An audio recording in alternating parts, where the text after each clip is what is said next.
Assalamualaikum warahmatullahi wabarakatuh. Halo semuanya. Sebelumnya kenalin, saya Salma Nabila Ramadhani dari Pendidikan IPA Angkatan 2023. Nah kebetulan hari ini saya membawa dua teman saya nih yang mau diajak untuk berdiskusi. Mau kan? Jelas. Oke. Mungkin sebelum itu kita kenalan dulu kali ya dengan teman-teman saya ini. Boleh dari Kak cewek ini, cantik ini.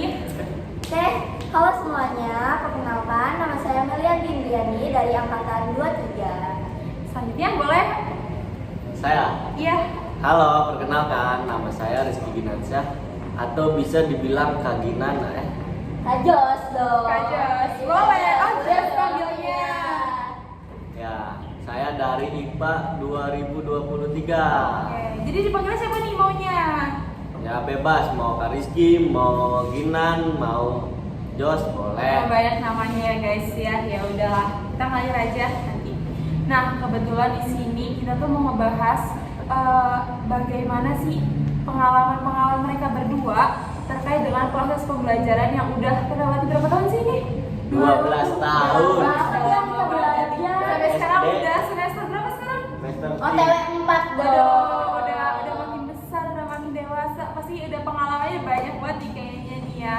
Jadi kebetulan saya mau tahu nih cerita-cerita dari kedua teman-teman saya ini bagaimana dari proses pembelajarannya yang sudah terlewatkan, yang sudah berjalan terus berjalan, dan mereka kebetulan akan menjadi seorang guru. Pasti tidak? Ini Aduh, teman saya. gimana Gila. Kak belajar ya? Aduh. Mengalir aja saya mah. Mengalir. Siap. Nanti kita lihat ke depannya aja ya seperti apa. Berdoa aja yang Doain terbaik aja ya, guys, ya. teman-teman. Ya mungkin lanjut aja ya. Sekarang saya mau nanyain terkait dengan pastinya kan dalam sebuah pembelajaran guru ini punya metode-metode beda gitu ya dalam proses pembelajaran gitu. Nah, metode apa sih yang paling sering kalian alami gini dari guru itu selama proses pembelajaran ini gitu? Boleh dari Kameli dulu, silakan. Jadi menurut saya dari saya masih SMP sampai sekarang itu mungkin banyak banget dosen atau guru-guru yang masih menggunakan metode ceramah. Oke. Terus. Mau gantian apa gimana? Coba Ginan boleh? Ya betul, dari sudut pandang Kameli ya, karena saya juga maksudnya kurang suka gitu kalau misalnya guru ini ataupun dosen yang menjelaskan tentang materinya saja gitu, tapi Dalam ceramah itu. iya dalam ceramah saya tidak suka gitu, maksudnya masuk Ya, ada interaksi nih tidak ada antara interaksi, betul. Berarti dari metode yang sudah kalian sebutkan pastinya dari metode ceramah itu ya. Ya. Nah, menurut kalian berarti itu efektif gak sih si metode ceramah ini menurut kalian dalam proses pembelajaran? kalau menurut saya pribadi ya sebenarnya metode itu tuh kurang efektif kalau misalkan di saya pribadi, karena di situ tuh hanya mencantumkan hanya ceramah saja gitu. Jadi Oke. tidak ada interaksi antara guru dengan murid, murid ke murid. Jadi Oke. menurut saya tuh kurang Hanya satu arah ya, gitu ya. kurang apa ya? Kurang jos gitu. Pembelajarannya. Siap. Kalau menurut keinginan? Kalau menurut saya tuh kurang benar kata Kameli sebelumnya, kurang efektif karena apa ya, kita ngedengerin guru gitu dengan metode bicaranya yang panjang lebar. Kadang tuh suka ya pikiran tuh ngantuk gitu, kadang Gitu. masuk kuping kiri keluar kuping kanan. Oke, atau gitu. masuk kuping kanan kalau kuping kiri. Oh iya, Mungkin seperti itu maksudnya. dan juga Siap. bete gitu. Kalian tuh gak ada mau tantangan sendiri gitu kan buat ngomong gitu kan, Iya. buat diskusinya gitu. Betul sekali. Oke. Nah, berarti kalian dari metode ceramah ini pernah nggak sih kalian merasa kesulitan gitu dalam memahami si materi-materi yang diajarkan ini? Berarti Mungkin dari Kak Ginan dulu boleh kali ya. Kalau dari saya apa tadi? kesulitan berarti kan dari metode yang udah dialami itu kesulitan nggak dalam memahami materi tersebut gitu? Pasti ya kesulitan sih menurut saya mah. Ya karena tadi sudah dijelaskan tadi Iya. ya nggak adanya interaksi, nggak adanya diskusi dari guru ke kita ataupun kita dengan teman-teman lainnya gitu ya. Jadi kita tuh hanya mendengarkan si dosen atau guru ini ngomong aja gitu, sedangkan kita posisinya cuma diam terus kayak memperhatikan, Mendengarkan saja, mendengarkan. menikmati. Tidak ada interaksi ya. Iya, amat sangat membosankan ya, Jadi yang setuju. bisa bisa membuat fokus itu jadi hilang gitu Iya. nggak sih? Betul. Karena kalau diem aja juga kan pikiran kita nih kemana-mana Kemana-mana. gitu ya. Jadi yang main HP, ada yang main HP Iya, aja. apalagi Game, di mungkin. dunia perkuliahan ya.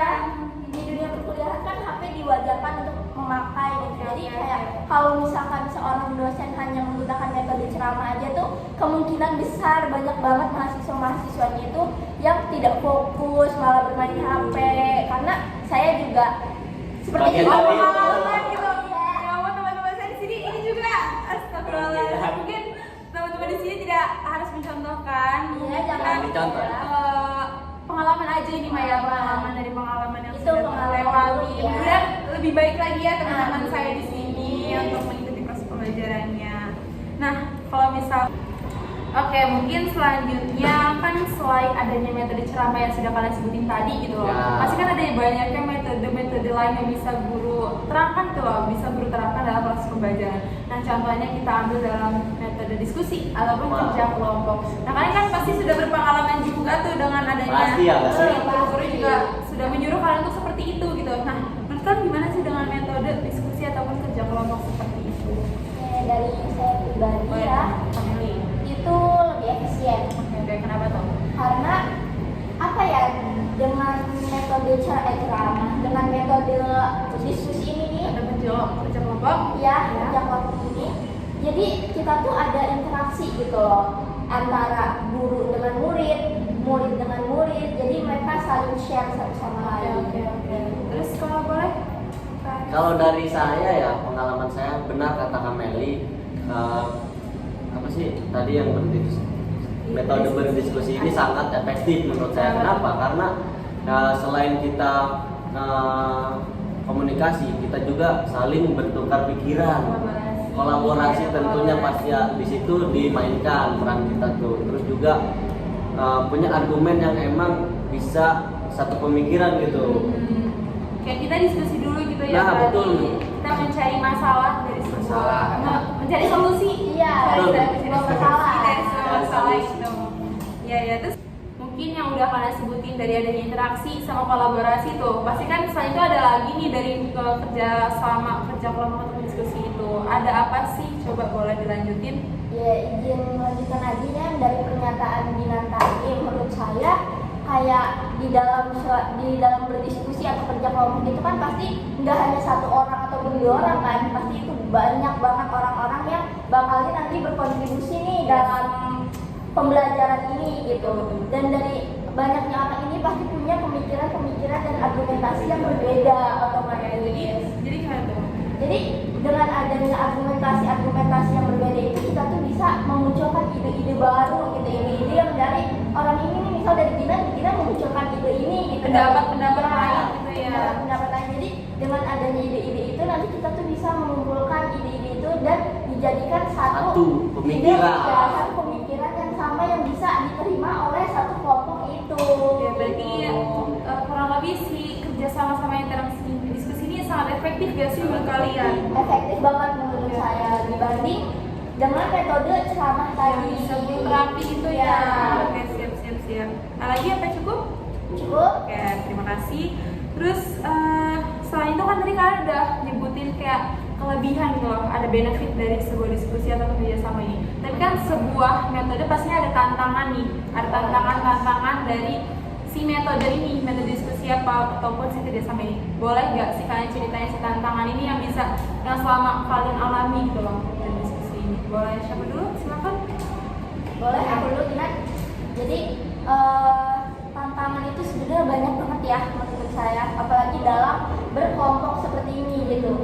Kayak ya yang namanya karakteristik orang kan berbeda-beda mau dimanapun. Jadi tak mungkin tantangan terberatnya itu untuk menyatukan orang-orang dan pemikiran orang-orang ininya gitu kalau menurut saya. Kalau menurut Dina? Ya dari saya mungkin ya betul dari pernyataan Kameli tadi menyatukan pemikiran orang yang berbeda-beda.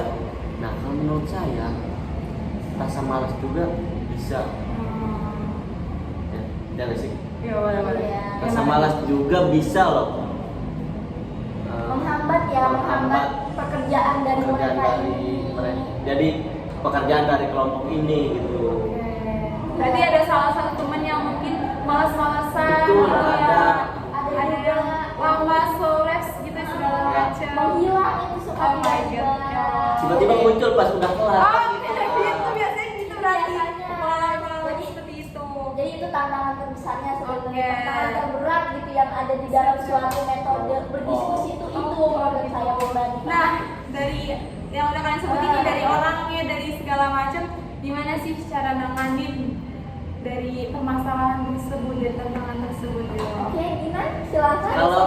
Kalau solusinya ya paling kita ngobrol gitu sama orang tersebut gitu, tanya kenapa kok nggak ngerjain tugas ini, kok nggak ikut nimbrung, apa nggak paham apa gimana. Kalau misalnya nggak paham bisa ditanyakan loh kita, mungkin dari Ya dari saya sih saya benar-benar setuju ya kata Gina. Mungkin kita bisa membuka jalur buat komunikasi nih Oke, ke komunikasi. orang ini nih, kita tanya kayak apa nih yang menyebabkan dia tuh nggak bisa berdiskusi dalam hal ini gitu.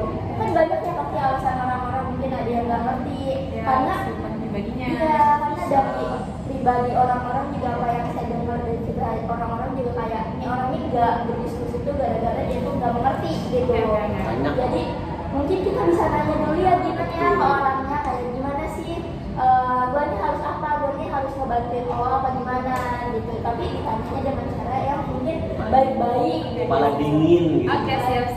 Terus mengajak dia dengan ayo lo kita berdiskusi bareng gitu. Kamu ini nggak saya apain gitu. Apalagi tugas kelompok. Nah, Iya. jadi kerjasama itu kan ya, dibutuhkannya kerjasama. Nah, tapi kan maksudnya nggak cuma dari orang lain, dari kitanya sendiri pastinya kan harus paham gitu ya, maksudnya harus paham nih, kita lagi dalam sebuah kerjasama, berarti kita harus saling melengkapi lah ibaratnya gitu ya teman-teman mungkin. Jadi jangan terlalu mengandalkan Teman. Nah, jangan terima kasih Iya. orang. Iya, jadi harus sama-sama. Kalau ada yang dibutuhin, kalau ada yang nggak dimengerti atau dibutuhin, silakan Tanya. komunikasikan gitu. Komunikasi itu penting ya pastinya. Gitu. Kemudian, oke baik. Kan oke ada lagi. Tadi kan udah ceramah udah, diskusi udah, terus sebuah apa lagi ya, kerjasama lah, diskusi kerjasama. Terus kan di sini ada metode ke dalam sebuah pengalaman belajar, adanya eksperimen ataupun dalam sebuah kegiatan praktikum gitu loh. Nah, pendapat kalian nih dari kegiatan-kegiatan praktikum baik di luar ruangan ataupun di dalam ruangan itu seperti apa sih? Dan apakah menurut kalian efektif dan bagaimana? Ya gimana sepengalaman kalian deh? Coba. Pertanyaannya menarik nih ya. Betul Menarik sekali. nih. Apalagi kita kan masuk jurusan IPA nih. Iya. Oke, kebetulan kita di pendidikan IPA ya teman-teman. Sudah semester 3 sudah melewatkan adanya pendidikan praktikum. Betul. Tentu saja. Dan Gimana tuh? laprak juga otomatis. Iya, tuh salah satunya ada laporan akhirnya berupa laprak ini. Coba boleh dijelasin Boleh dari Kameli dulu. Mungkin dari saya sendiri dengan adanya praktikum tadi gitu ya, itu benar-benar membantu saya dalam hal pembelajaran ini gitu, apalagi di jurusan yang emang seharusnya ada praktikumnya gitu.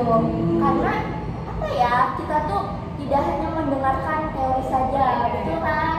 Tuh. Tapi kita juga melakukan kegiatannya, ada praktiknya. Ya oke, terima kasih. Kalau dari saya pribadi ya pastinya itu sangat membantu kepada diri kita juga. Selain benar kata Kameli, selain kita mempelajari teorinya saja, kita juga harus membenarkan gitu dengan adanya teori-teori ini. Bisa nggak sih? Maksudnya benar nggak sih semacam suspensi koloid kan? Oh, ada dari diskusi psikologi. iya dari bidang kimia. Ya, betul berarti. sekali contohnya. Sudah berpengalaman di bidang kimia. Jalur sekali. Oke, siap. Coba. Selain itu juga kan pada metode praktikum ini kan kita nggak hanya tentang praktikumnya saja, tapi kita juga mendapatkan ilmu-ilmu baru tentang belajarnya mikroskop, kan itu suatu biologi, ilmu lah, ya. ilmu gitu. Terus reaksi kimia lah, apa itulah. Jadi ya emang di IPA ini kebetulan saya meluruskan juga ya, di IPA ini kan kita ada 3 bidang yang dasar gitu ya, ada IPA, biologi, kimia ataupun fisika. Jadi mungkin emang di pendidikan IPA sendiri sangat efektif ya dalam kegiatan sebuah eksperimen ataupun praktikum ini. Jadi kita bisa mempraktikkan nih secara langsung bagaimana penggunaan mikroskop yang sudah dijelaskan, terus adanya reaksi kimia yang terjadi gitu loh. Jadi nggak cuma sebuah teori saja, tapi kita menerapkannya secara langsung tuh, mempraktekkan secara langsung Betul. bagaimana sih ini terjadi, bagaimana sih cara melakukannya. Praktik ini juga seru banget nih. Oh, seru ya. Soalnya kayak apa ya, kita bisa melihat hasilnya dengan mata kita sendiri.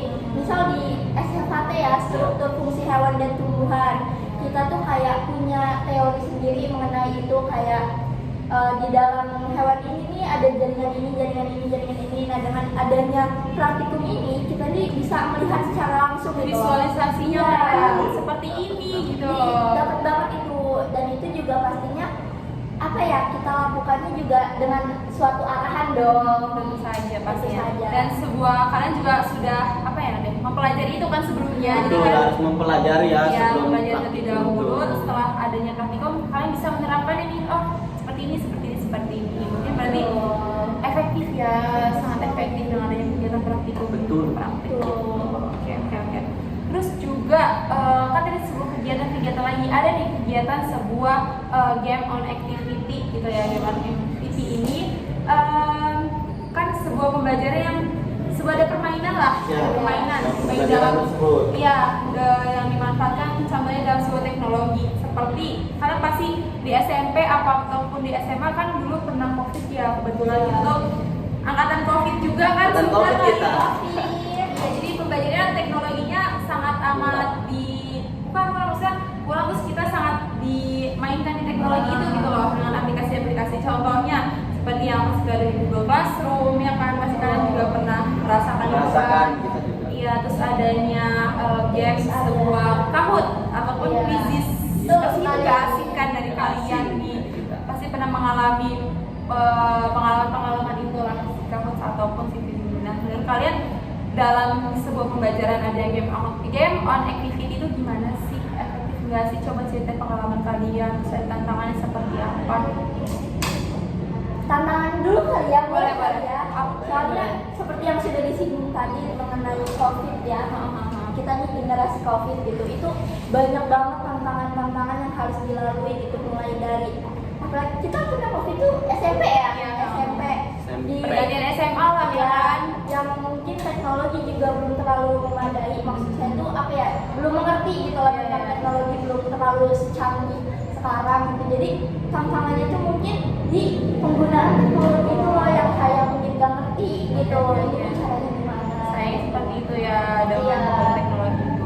Ya kalau Iya, kan tadi sudah dijelasin nih tantangan dari Kameli dalam penggunaan adanya game on activity khususnya dalam di bidang teknologinya ini. Nah, tapi saya mau tahu nih pengalaman kamu kalau misalkan pas adanya game on activity itu gimana dalam aplikasi seperti Kahoot sama atau quizzes yang sudah disebutkan. Kalau misalnya menurut saya sih tentang quizzes ini sangat apa ya, sangat berambis gitu. Seru berarti ya? Seru untuk mencapai poin yang emang yang kita mau gitu. Kita kejar lah. Kita kejar gitu dari ya misal kita pengen 90, it's okay, kita harus bisa belajar kan Terus gitu. balap-balapan kan sama Balap-balapan teman, kayak pastinya kita sama teman. aku menang nih guys, kalah lu kalah gitu-gitu ya, pasti ngejar poin lah di quiz sama apa namanya sama teman-temannya, sama teman-teman Jadi kita kayak berkompetensi dengan Betul. saingan yang baik gitu loh. Oke, dalam bersaing dengan sehat lah, Iya. bersaing sehat pasti untuk mengasah otak pikiran kita dari ilmu yang sudah kita pelajari di Betul. buktinya di situ nih kita apa sih diberikan di dalam itu. Berarti oke, dengan adanya game activity itu menurut kalian atau Oke gimana? banget, apalagi benefit yang kita dapat tuh banyak banget dari kuis itu tuh. Oke banget, itu Apalagi? itu lebih efisien juga. Apalagi nanti mungkin ya buat kedepannya kan teknologi lebih semakin Lebih canggih, canggih. ya, pasti ada aja permainan-permainan ataupun edukasi-edukasi dalam sebuah teknologi yang lebih apa namanya, lebih baik lah, lebih Ya. seru pastinya ya, pasti nanti dikembangin oleh calon-calon guru ini gitu ya. Yeay. Gitu. Lanjut mungkin apa lagi ya?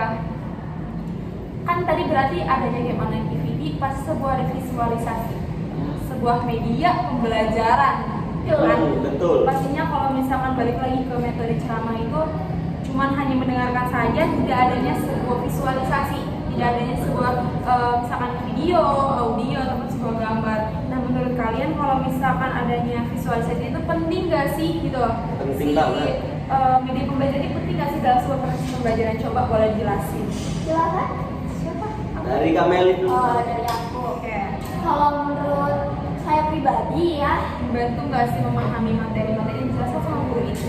jelas pasti itu efisien banget menurut gua, dan itu sangat membantu banget. Soalnya kayak dengan diadakannya video atau animasi kayak gitu ya, itu tuh membuat kita tuh jadi tergambar gitu loh. Oh, jadi pembelajaran ini nih yang sedang kita pelajari hari ini gitu. Boleh, tadi Kak Melika sudah menjelaskan nih sedikit tentang pemanfaatan dari sebuah virtualisasi, baik media pembelajaran adanya audio, visualisasi gambar, ataupun berupa video. Nah, menurut Kak Gina, gimana sih dalam memahami dari media pembelajaran tersebut? Kalau dari pandangan saya pribadi ya, pasti sama kurang lebihnya dari Kameli yang sudah disampaikan tadi. Kenapa? Betul kan kata Kameli, selain kita tergambarkan gitu apa dari animasi video, animasi gambarnya, karena itu sangat membantu banget bagi kitanya gitu. Memahami tersebut. Contohnya ya pada mata kuliah pelajaran biologi kan di situ tentang banyak tuh tentang struktur hewan, contohnya tumbuhan gitu, ataupun manusia kan ya, banyak tuh juga tentang organ-organ, sel, tumbuhan banyak, pokoknya membantu banget gitu. Oke, mungkin tadi yang sudah dijelaskan sama Keginan tadi, kalau misalkan visualisasi itu sangat bermanfaat ya dalam bidang IPA, adanya dalam biologi, kimia, ataupun fisika lainnya. Kayak di biologi ini adanya mengetahui struktur sel-sel dari tumbuhan ataupun hewan, terus juga organ-organ dalam manusia seperti adanya pernafasan, terus adanya pencernaan, itu kan tervisualisasikan tuh gimana sih gambaran dari sel-sel ataupun organ yang ada di dalamnya. Coba ada Temeli atau pendapat lainnya? Sepertinya sama kayak Ginan gitu, mungkin lebih agak menambahkan aja ya di di jurusan kita ya, terutama itu kan banyak banget yang namanya kayak sel-sel gitu yang sudah ditunjukkan tadi. Kalau misalkan nggak divisualisasikan gitu, nggak ada gambar, nggak ada video, dan nggak ada yang lainnya gitu, itu menurut saya sama sekali tidak tergambar gitu. Jadi kita tuh tidak tahu yang sel ini apa, sel saraf itu mana, otot ini mana, otot itu mana gitu. Sedangkan kalau misalkan ada sebuah gambar ataupun sebuah visualisasi gitu, kita tuh bisa tahu loh kayak, oh ini nih, yang ini nih disebut ini. Jadi di praktikum juga kita dimudahkan gitu. Oke, bermanfaat juga ya nanti buat sebuah kegiatan eksperimen atau praktikum. Sudah dijelasin tadi pasti. Mungkin dari yang udah tadi dijelasin, bukan dijelasin ya, diceritakan pengalaman dari Keginan sama Kameli dari sebuah pembelajaran dari sekolahnya gitu ya. Kayak sebenarnya tuh lebih efektif, bukan lebih efektif ya, kalian lebih memilih yang pengidealan tuh sebuah praktikum atau sebuah teori gitu. Coba Temeli jawab. Mungkin dari aku dulu ya. Kalau dari aku lebih suka itu yang praktikum. Karena kalau jujur pribadi aku sendiri, aku tuh lebih suka untuk mencoba hal-hal baru dibanding cuma mendengarkan sebuah teori saja gitu. Jadi dengan adanya praktikum ini kan saya pribadi gitu bisa melakukan ini itu gitu, mencari tahu ini apa, itu apa. Jadi menurut saya itu tuh lebih seru, lebih bikin pembelajaran tuh lebih efisien dan lebih menarik gitu dengan adanya praktikum ini gitu. Siap. Kalau Kak Gina gimana? Kalau dari saya pandangan pribadi ya, dua-duanya penting gitu. Kenapa? Karena pada dasarnya kan teori-teori juga kan nggak semena-mena hanya sebuah teori saja gitu. Harus ada pembuktiannya juga gitu, seolah-olah benar nggak sih teori ini dicetuskan. Nah, dengan adanya praktikum juga kan sesuatu yang emang membantu banget gitu. Pengalaman juga pastinya pengalaman yang sudah kalian dapetin tuh sekalian membuktikannya gitu kan, itu sangat amat harus sejalan ya. Jadi kita nggak cuma sebuah teori-teori saja, tapi ada sebuah aksi semua. Jadi tidak monoton gitu pembelajarannya, jadi tidak membuat pembelajaran itu menjadi bosan. Soalnya bayangin aja kalau suatu pembelajaran materi semua, apa enggak? apa nggak bosen gitu. Ya, membosankan. Jadi ya butuh adanya kreativitas sama inovasi baru lah ya, dan solusi pembelajaran. Oke, jadi yang tadi sudah dijelaskan dari Temeli sama Gian ini, mungkin mereka lebih prefer juga, mungkin saya juga ya, mungkin pengalaman dari saya juga lebih prefer ke adanya keselarasan dari kedua teori dan juga praktikum gitu. Jadi nggak cuma sebuah apa yang materi saja, tapi ada dibuktikannya dengan sebuah pembuktian khusus lah yang sudah kita pengalaman kita nih secara langsung, kita diterlibatkan secara langsung, itu sangat amat mempengaruhi pemahaman kita dalam sebuah materi, tentu saja seperti itu kan. Betul sekali. Dari banyaknya metode-metode yang sudah guru lakukan ataupun sudah yang kalian alami gitu loh, bisa nggak sih dikombinasikan itu menjadi sebuah kombinasi metode ini menjadi sebuah pembelajaran yang ideal. Maksudnya kayak kan nggak cuma ceramah nih, adanya praktikum, adanya visualisasi, adanya kerjasama, itu kan pasti sangat amat menjadi lebih baik ya sih. Kalian coba bisa dijelaskan nggak kenapa itu bisa menjadi sebuah kombinasi yang efektif kalau digabungkan dengan metode-metode tersebut? Ya mungkin yang sudah dijelaskan sebelumnya juga ya, kalau misalkan kita menggunakan satu metode saja seperti metode ceramah, yaitu membosankan. Kalau misalkan metode-metode digabung seperti ceramah ada, Kerjasama praktikum ada. iya kan praktikum juga butuh kerjasama, makanya visualisasi ada. iya, jadi itu membuat mungkin pembelajaran tuh lebih ideal gitu, lebih tercapai nih tujuan pembelajaran ini gitu. Siap. Kayak gini gimana kalau kombinasi metode itu? Kalau ya kurang lebih sama lah seperti itu. Berarti lebih seru gitu ya? Lebih seru Maksudnya banget. Bisa mencapai ya tadi sebuah kami disebutkan tujuannya tuh lebih tercapai gitu. Nggak cuma kita yang maksudnya nggak cuma guru yang menjelaskan, tapi murid juga dapat meresapi apa yang Betul. guru jelaskan gitu dengan sebuah keterlibatan si siswa ini yang udah guru jelasin gitu loh maksudnya. Intinya metode pembelajaran mungkin lebih Efisien dan lebih ideal untuk mencapai tujuan pembelajaran itu dengan adanya metode-metode yang sudah disebutkan tadi. seperti apa aja tuh? Seperti apa? Tadi berdiskusi. Iya. Metode Sebuah kerjasama lah. sebuah kerjasama, eksperimen, terus banyak lah. Tadi Praktikum, tuh ada yang sudah visualisasi media disebutkan. pembelajaran yang lebih bisa dikembangin lagi lah nanti buat kedepannya gitu ya. Berarti Betul. mudah-mudahan pengalaman-pengalaman ini bisa menjadi evaluasi buat kita semua gitu ya. Bisa kebetulan dalam sebuah pendidikan gitu lah. Semoga pendidikan menjadi lebih baik lagi. Semoga bisa berjalan dengan lancar. Semoga bisa dengan nggak cuma dari gurunya saja gitu, tapi buat anak-anaknya juga Bisa. memahami itu semua. Mungkin cukup kali ya. Terima kasih, ini sudah panjang, kebetulan udah panjang kan kita udah. Ya mungkin tadi yang udah dijelasin dari Kak Gina sama Kameli tadi yang sudah saya sebutkan tadi, semoga pendidikan lebih maju, lebih jaya, lebih sukses semuanya. Nggak cuma dalam pendidikan, kita semua bisa menjadi masa baik, depan yang lebih baik untuk Indonesia gitu ya, lebih tepatnya. Untuk cita-cita semoga tercapai, semoga masa depan lebih cerah, gitu deh pokoknya.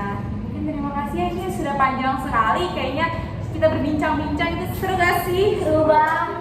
Kita saling sharing gitu kan, iya, Pengalaman sharingan dari Gina, dari Kak Esi, saya mendengarkan dan juga pengalaman saya kayak, oh iya betul sekali, saya juga mengalami itu semua.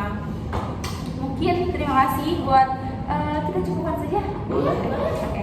Mungkin terima kasih kepada teman-teman yang sudah menonton ke podcastan kita kali ini. Mungkin saya cukupkan kembali. Saya Salma Ramadhani.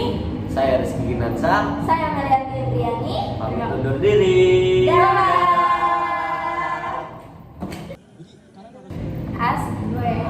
Iya, patah satu. Mungkin kalian ya bingung. Masalah lo lihat gue aja ya nanti. Lo lihat gue kok kalau misalkan harus stop. Nanti lo jangan bablas. Ya. Nanti. Ini Enggak, ada apa lagi dari sebuah metode kerja kelompok untuk berdiskusi? Mungkin Mungkin selain dari metode apa sih solusi apa sih antar geser? Metode diskusi. Bukan. Nah, lagi. Stop. Ya, menurut saya apa ya? Lu ngeblank ya, Di dunia perkuliahan kan pasti nggak asing dengan namanya PPT. Ya nggak sih? Kok tiba-tiba kata sih? Desain. Kayaknya Oh iya, lagi desain. ah. Di kehidupan sehari-hari gitu. Ya nggak sih. Jadi jelasin aja. Tapi gue gak nangkep kenapa gini ya. Pelajaran IPA yang emang banyak Budi, gue salah.